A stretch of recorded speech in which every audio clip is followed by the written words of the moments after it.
Hello, my name is Jocelyn Obermeyer, and you know me from Bright Knowledge Harp Circle. I'm also a graduate of the International Harp Therapy Program, and I'm here to introduce to you Christina Tourin. A bit about her and her background to you as an instructor, performer, and a mover and shaker promoting harps of all sizes in the ever-growing field of learning to play the harp. Tina was born into a musical family. Her mother, Ruth Hershey, studied harp in New York City at the Juilliard School of Music with Marcel Grangeny. Having gone to Maine to their summer home, Ruth met Tina's father and ended up living in the woods of Maine. It was a huge change from New York City, where she had been working at Rockefeller Plaza, changing records for the music to which the skaters would glide onto the ice.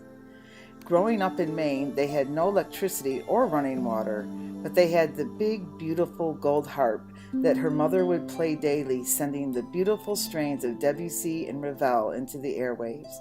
Each year, they would make their annual trip to New York City for a lesson with Grangeny. By the time Christina was 8 years old, she was performing on television in Portland, Maine. Each holiday, especially the Christmas treks, her dad would put the harp in the back of the pickup truck, covered up with lots of blankets so the snow would not touch the harp, and they would set off for the television studio. A fire in their new acquired home ultimately forced them to move to Connecticut. Ruth was very happy as she was much closer to New York City.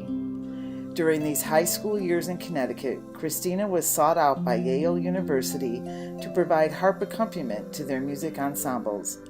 In addition, she started performing with the New Haven Symphony and for off-Broadway shows that came to the Shubert Theater. As active members of the American Harp Society, mother and daughter performed duets in concert. After high school graduation, Tina went off to the University of Vermont to study elementary and music education.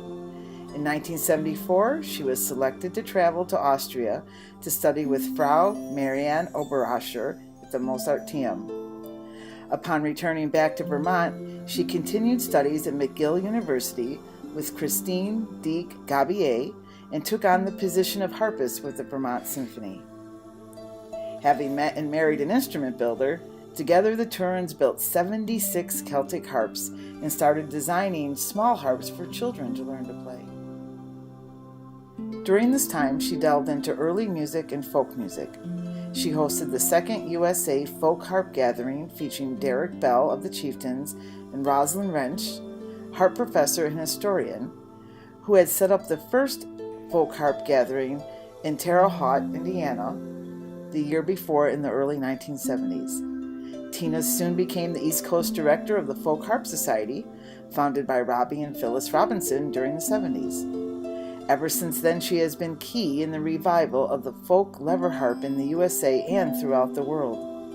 In this picture, we have many movers and shakers in the folk harp world.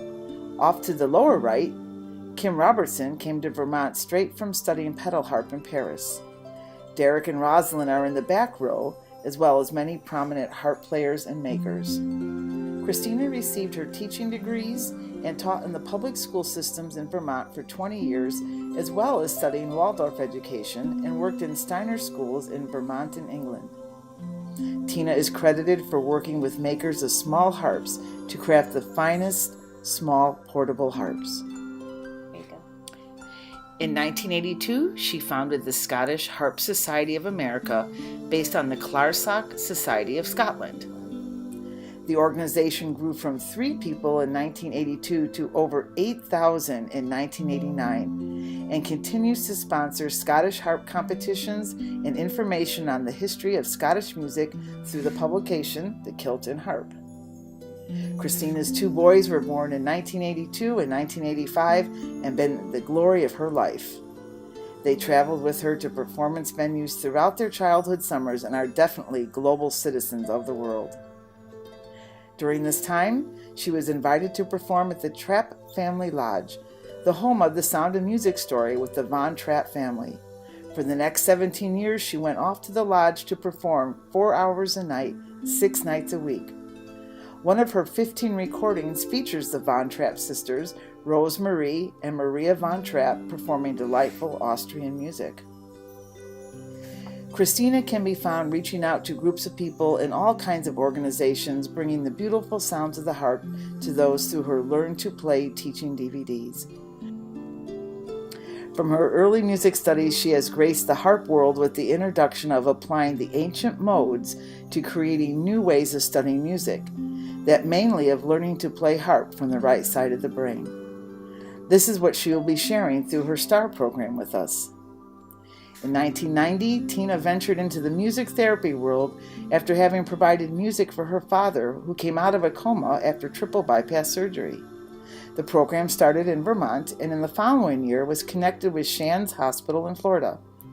The following year, they were requested to present at St. Charles Hospital in Oregon, and then the following year by the San Diego Hospice. It was in San Diego she spent the next 17 years of her life, focusing on bringing her knowledge of the modes into the therapeutic harp realm. This has literally changed the world of harp playing and understanding how modes can be used to teach people how to play by ear and improvise. The International Harp Therapy Program is now in its third decade of training therapeutic harp practitioners throughout the world. The students and graduates now hail from 22 countries with affiliate programs set up around the globe. Tina keeps busy developing materials and programs for all levels of players. She focuses energies on educating children with the Rainbow of Sound program, and here are her grandchildren. She also focuses her energies on communities and seniors through her Color My World with Harp program. At this point, I would like to take you to Christina's studio in Mount Laguna, California, outside of San Diego, where she is speaking to us about how to practice. In the 1980s, she developed the STAR program, a program of practicing 45 minutes a day, 5 days a week, which has been tried and true to this day. We are sure you will gain much from her presentation.